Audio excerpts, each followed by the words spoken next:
Hey, hey, hey. This is Yo the Spiritualist. I want to thank everybody for tuning in. Um, this is a pilot episode of my new podcast that I'm starting called I Am What Woke Looks Like. And it's a podcast where we're going to be talking to people who I like to call revolutionary insomniacs. And you might be asking yourself, okay, well, what and who exactly is a revolutionary insomniac? And I'll tell you who.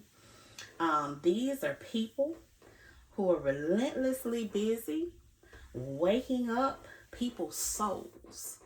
And today, on my first episode, I am going to be talking with none other than Corey Hops, who is a writer, an educator, and a poet here in Savannah, Georgia.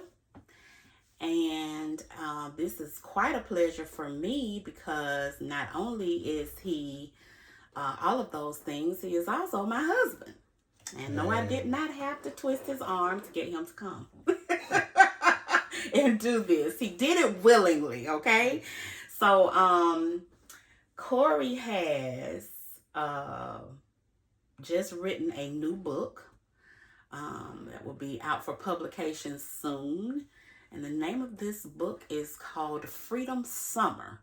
So be on the lookout for that. And we're just going to talk to Corey a little bit today about Freedom Summer and what this project really meant to him. How you doing? I'm doing fine. How are you? Doing great. Good. Doing great. Thanks for stopping by. Oh, nice to see you again.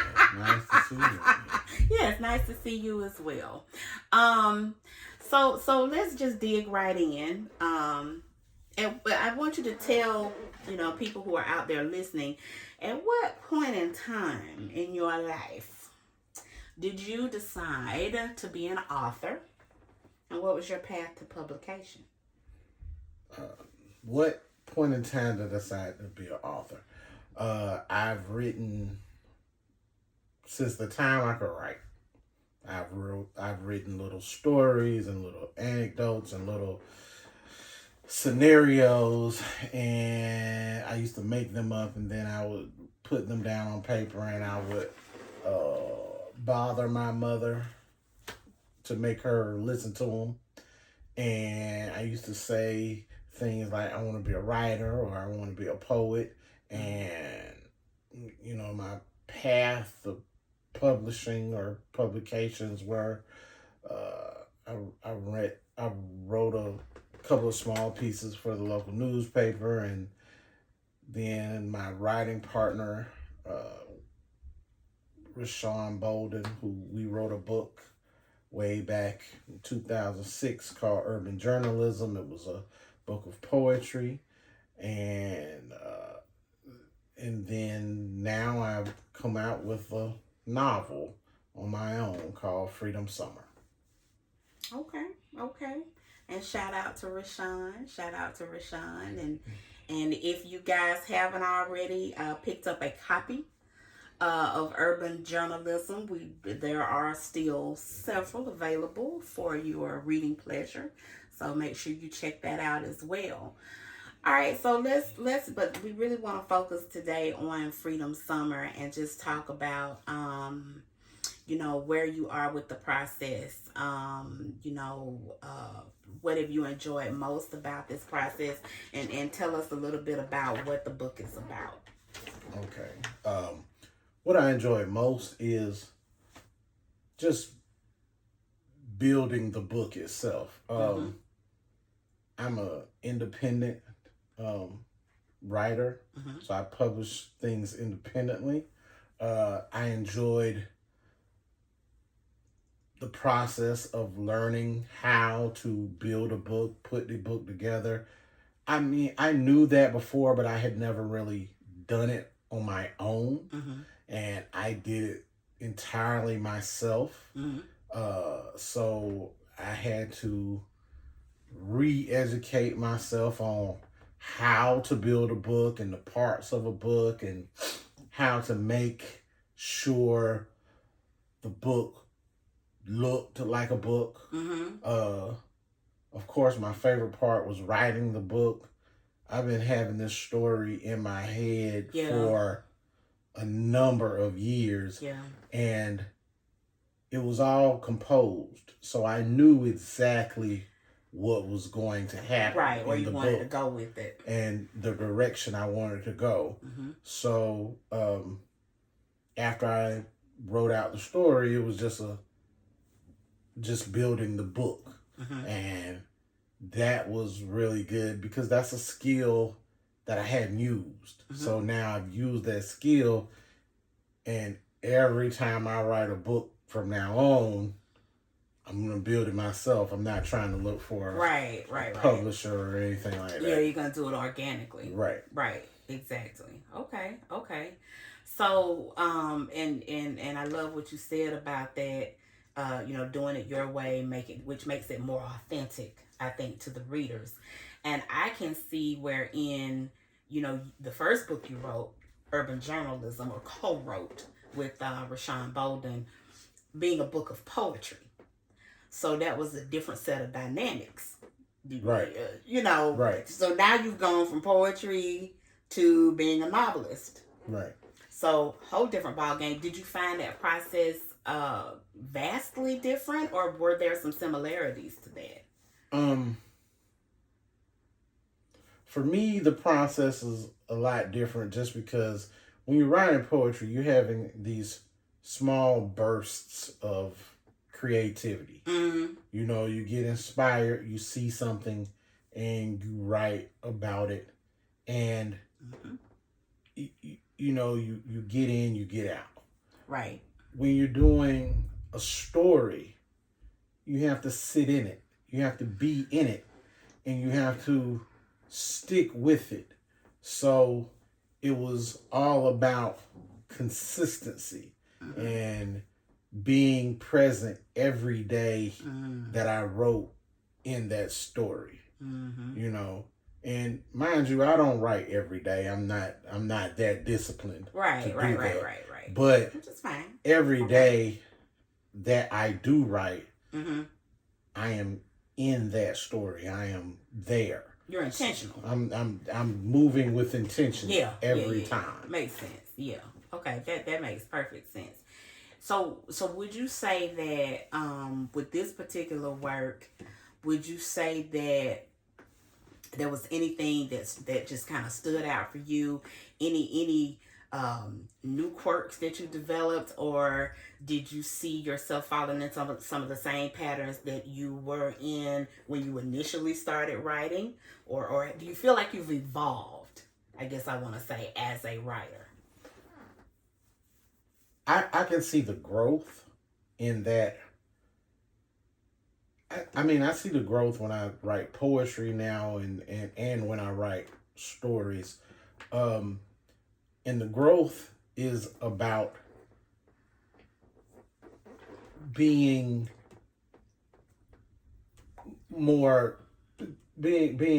stronger in that element, or being more consistent, I should say.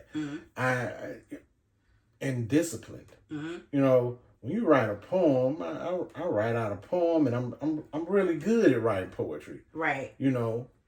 But I don't have to stick with it long. So my attention span doesn't have to be extended. Okay. I just have to be clever. Right. Yeah. I have to be clever. And I can write a strong poem because I can be clever. But when you're writing a book, a story, you have to be. It's not about being clever. Right. It's about sticking to the elements of the story. It's about being able to keep my audience engaged for an extended period of time. From the first sentence to the last sentence.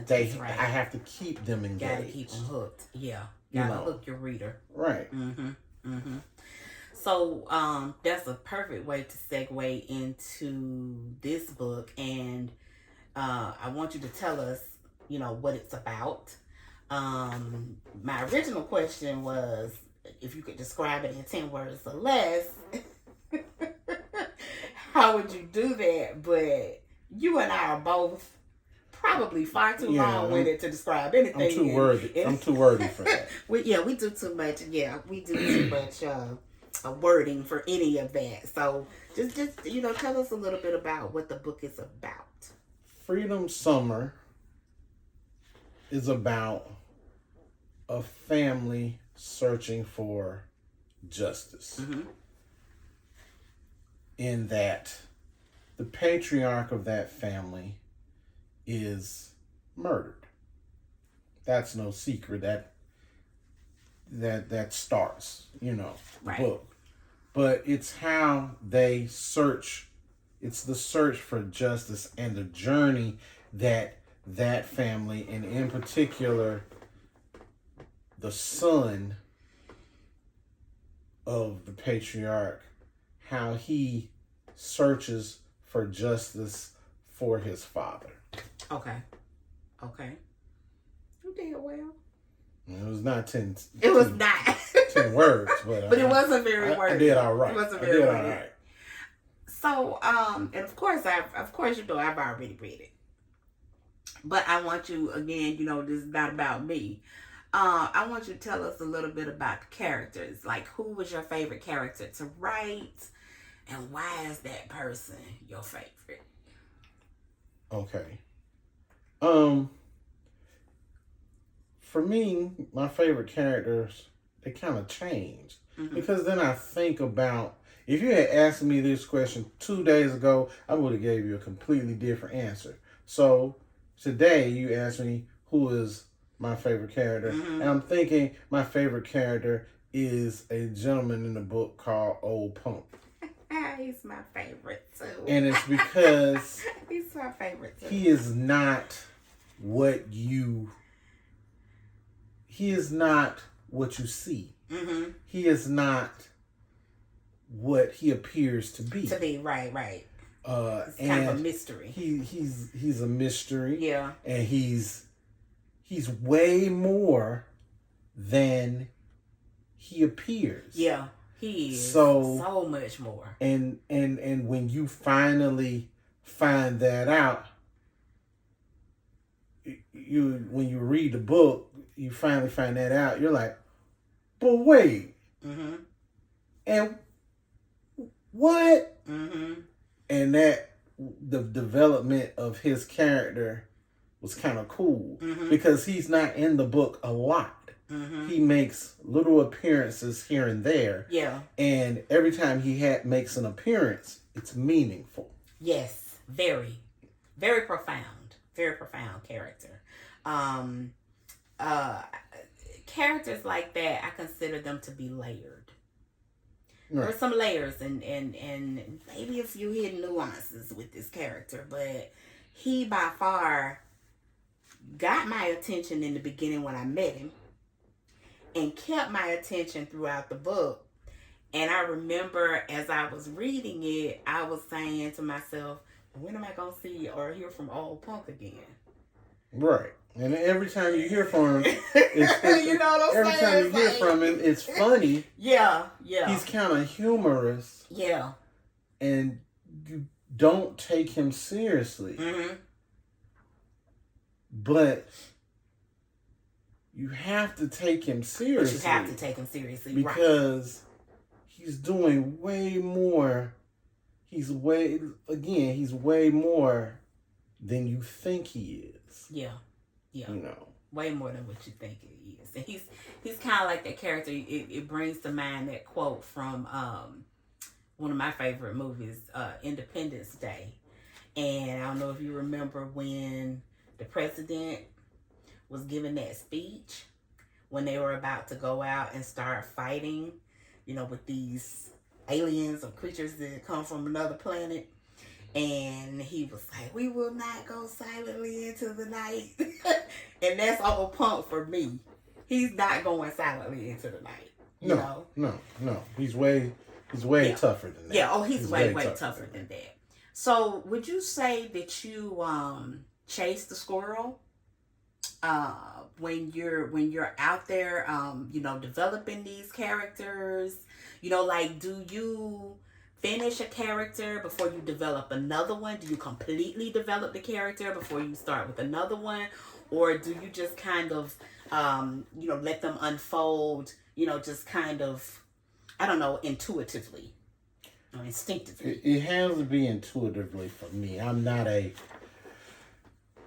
am not at all a very disciplined writer. Mm-hmm. I don't write an outline. The story is up here. Mm-hmm. And every interaction that happens is a riff on an action that happens. It's action and reaction. This character did this, and in reaction to that, this character did or said this. Mm-hmm.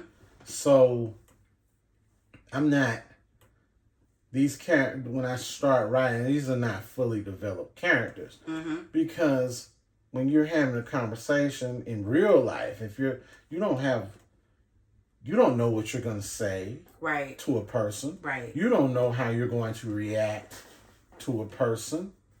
So in that sense, the characters seem more real. Mm-hmm. Because they're reacting to each other. Mm-hmm. And it's not planned. Mm-hmm. I know the scenario. Mm-hmm. I understand what's supposed to happen. Right. Now, how that plays out, I don't know. That's a whole nother story. I don't know. I write it. Gotcha. Yeah, that's a whole nother story. So tell me this, in lieu of everything that you've said, I don't know if you mentioned before, and if you did, I apologize. I may have missed it, but did you talk about the genre that this particular work was written in? No. This is a work of historical fiction. Okay. And the reason, and it ties into the title of the work itself. Mm-hmm. Freedom Summer. Mm-hmm. Freedom Summer was in 1963. Yes, it was. Mm-hmm. So, and Freedom Summer was a big summer in America. It was huge. One of the biggest. You had the Freedom Riders. Mm-hmm. 3 of them were killed, mm-hmm. were murdered. Mm-hmm.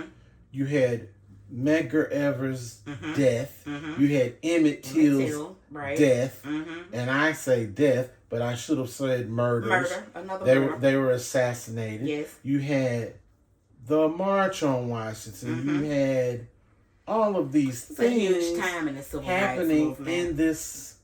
in this summer. Yeah. Or in that year. Mm-hmm. And in particular in the summer, which is kind of a sense of irony, because as the temperature went up, mm-hmm. the incidences went up. Mm-hmm. These terrible things happen. Mm-hmm. So, and not everything was terrible. The Freedom Riders did a lot. Mm-hmm. But you had that tragedy within that. Mm-hmm. And that is mentioned in the book. Mm-hmm. That the tragedy of the Freedom Riders. Mm-hmm. But those things happened during that year. It was a huge year. It was a huge summer. Right. So, in a sense, the story is about not only a family, mm-hmm. but a community trying to gain a sense of freedom. Mm-hmm. Yeah. And what would you say, if anything, was challenging about writing a historical, fictitious piece of work? Or would you say it was challenging? The challenge for me is I didn't live through it. I was born 9 years after that. So, I read about it. I'm a student of history. I love history. History and English were my favorite subjects in high school and in college. So, the challenge is I had to go do some research. And I am no friend of studying. I hate. And this from a guy who's a teacher, okay? I hated school. And I'm a teacher, and I tell my students that, look, I hated school. Yeah. But you always say that. I ain't no supermodel. Yeah. I'm only about 5'8", and I'm pudgy. So I can't get things based on my looks. But I was pretty smart. Yes. I knew I needed to. Let me get this right the first time, because I ain't trying to redo a class. Right. Oh yeah, for sure. So yeah, never that. Never that. So it was challenging that I had to study, but it was also fun in that I learned about things that I didn't know just as a product of doing research. Yeah. Well said. Now, in this particular piece of work, I know there was a main character. Who's that? The main character in this book is a lawyer, an NAACP lawyer named Wesley Parler, and he is the son of he's a preacher's kid, and exactly, and he has and because his father is murdered, he feels a sense of duty, and he has the intelligence and the wherewithal to carry out that sense of duty. Yeah. Which is a huge responsibility. One that he did not expect to have. Exactly. He's living a good life. He doesn't live in the South. He no longer lives in the South. He lives in Chicago. Okay. He's a respected member of his community there, and when he has to go back home, it is like he is traveling back in time. Yeah. Because he has to learn or relearn. I gotta keep my head down. For sure. I cannot be loud. I cannot be boisterous. I cannot draw attention to myself. Right. And I have to keep my temper. No matter what happens. What happens? Yeah. No matter what happens. Because it is deadly. To lose your temper in the South was deadly to black people. Definitely. So most definitely. To have to subjugate your ego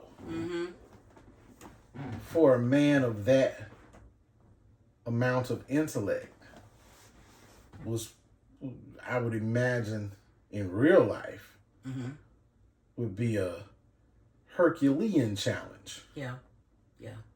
Just like you said, it's 1963. Right.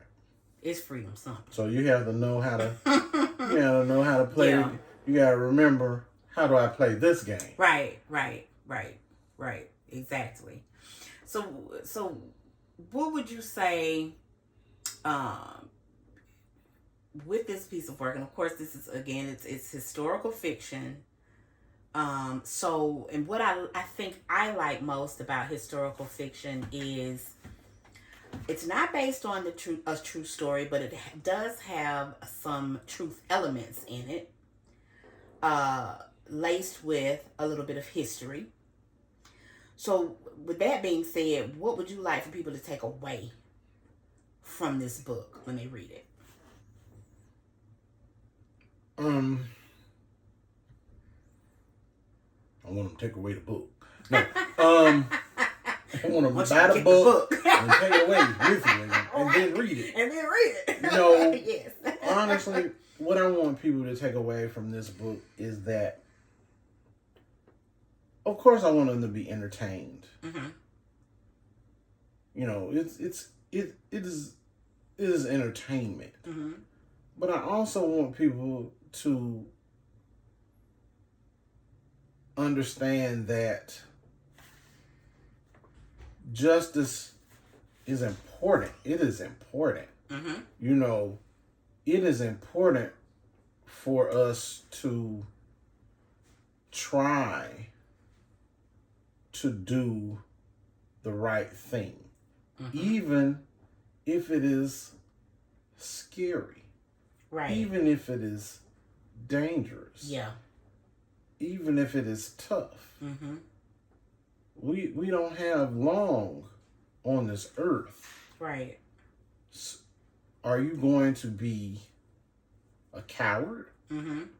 Or are you going to rise to the occasion in order to meet whatever challenges you have? Mm-hmm. Mm-hmm. Mm-hmm.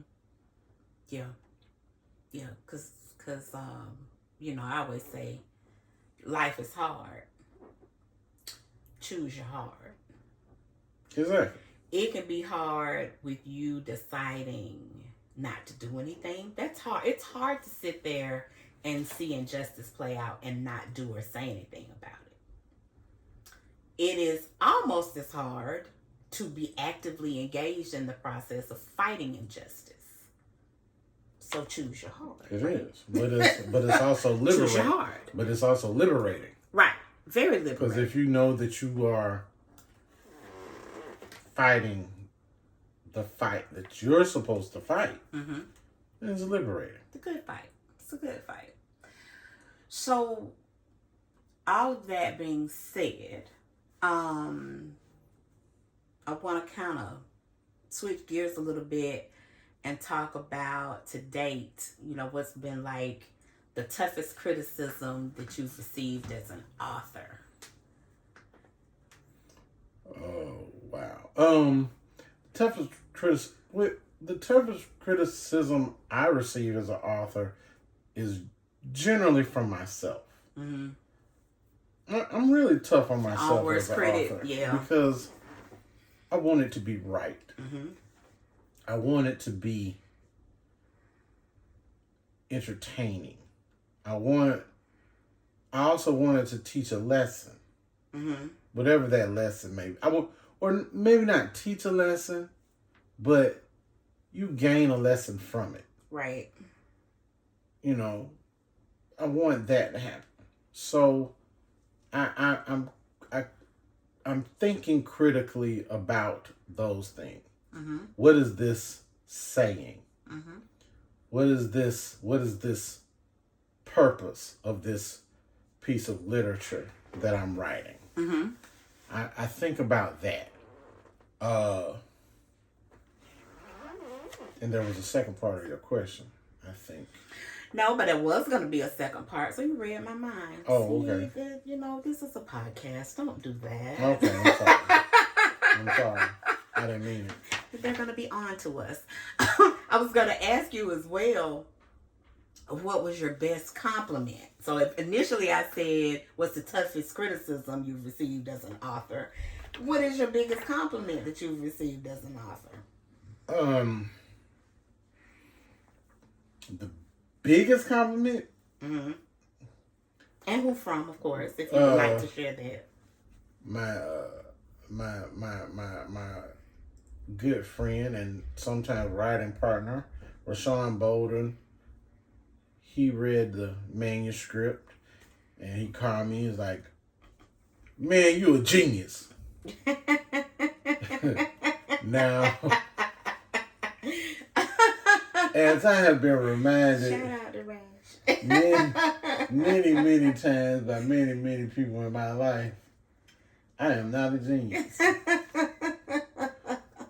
I'm not. Maybe not in your eyes, but in many of our eyes, you are. I may not be I'm not the sharpest knife in the drawer, but I can still cut. Okay. So, come on, cut. When that was a great compliment. The other compliment came from you because you read the book and you liked it. I did. And I loved it. You don't read a lot of novels. Fiction. You don't read a lot of Not fiction. like I used to. You read more informational things and self-help things. I'm the researcher. And research things. You want to know. You want to know why and when and where and what. Yes.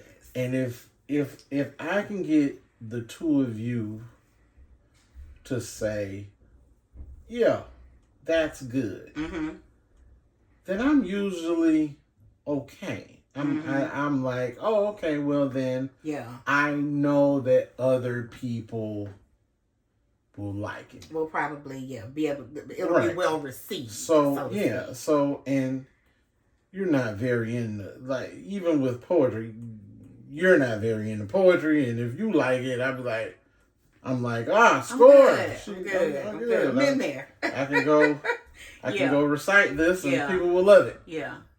So, so those are the compliments that I look for. Right. If I can get that, then I know that once I release something, people will enjoy it. Definitely. For the most part. And I think, you said something very important there. You talked about getting those two objective viewpoints, and I think Rashawn and I both are well versed enough and smart enough to know that we cannot and would not want to set someone we care about up for failure. So if there was something wrong, then we're going to speak on it and we're going to say, okay, look, I think you need to go back to the drawing board and do, A, B, and C. And that is. However, that has happened. However, and I think this is something, probably a message you've passed on to many of your students and that you might pass on to aspiring younger authors or even aspiring authors. They could be older or younger. Is that make sure you get objective point of views. You don't want them to be subjective because that can set you up, for a fall. So with that being said, what else would you tell a young aspiring or older, for that matter, any aspiring author? I tell people, read and write. Just read. Yes. Just read and write. Read as many different genres as you can read. Write as much as you can write. Practice writing. Practice sentence structure. Try different sentence structures. When I read, I look for sentence structure. I like how sentences are constructed and how they're built.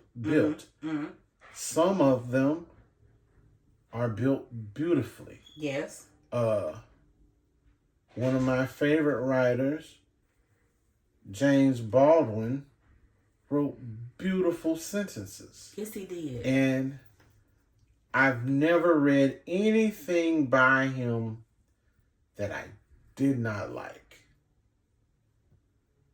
Nothing. And I look for that in what I read. and I read a lot. Mm-hmm. So, you know, I would tell someone who wants to be a writer, read. Mm-hmm. Don't discount reading. Mm-hmm. You know, I'm a teacher, so I always want Your students my to students read, to of course. read. But you would And tell for an the, author that as well. yeah, read. Yeah, read. And write. Mm-hmm. Don't just write for the sake of I just want to write and I'm in like a sound chamber Mm-hmm. where I only want to hear my voice. Right. You need to hear other voices. Definitely. And you need to see how those other voices influence you. Yes. You know. Yes. You yes. can't just and read some stuff you don't like. Mm-hmm. Mm-hmm. Even if it's not for you. Yeah. You just you know, you make that determination after you finish. That was, you know, that sucked. Definitely, because we've all read some things that we thought really sucked, but we had to read it because 9 times out of 10, right, it was for a class. Right, or just in general, you know, you get into books and yeah, that book wasn't for you. Yeah, indeed, touche. Okay, so I think you have done a fine job of covering Freedom Summer and letting our listeners and readers know a little bit about who you are as an author. But I think just as important as letting people know who you are as a writer or an author or a poet, it's important to let people know, like, what do you do when you're not writing? I sleep. He does. He sleeps.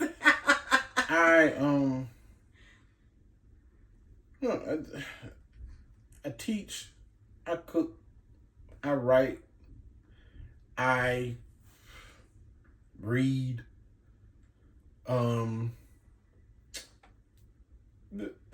You know, I do that. You know, I want to travel more. Mm-hmm. I want to, you know, have different travel experiences because that opens up your writing as well. Mm-hmm. Those are the things I like to do. Mm-hmm. Mm-hmm. I mean, sounds like a pretty good life. It's all right. So before we close out, I want you to tell people about this upcoming event that you have. I believe it's going to be next week, right after Christmas on December 27th.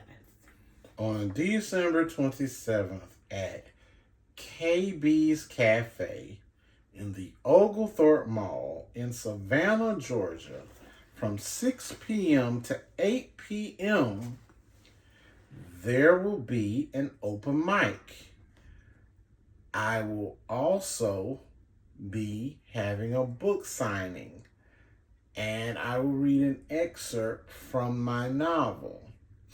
I might even do a little poetry. I don't know, but I will be there, and I hope people come out to see me, as well as the other artists that will be there.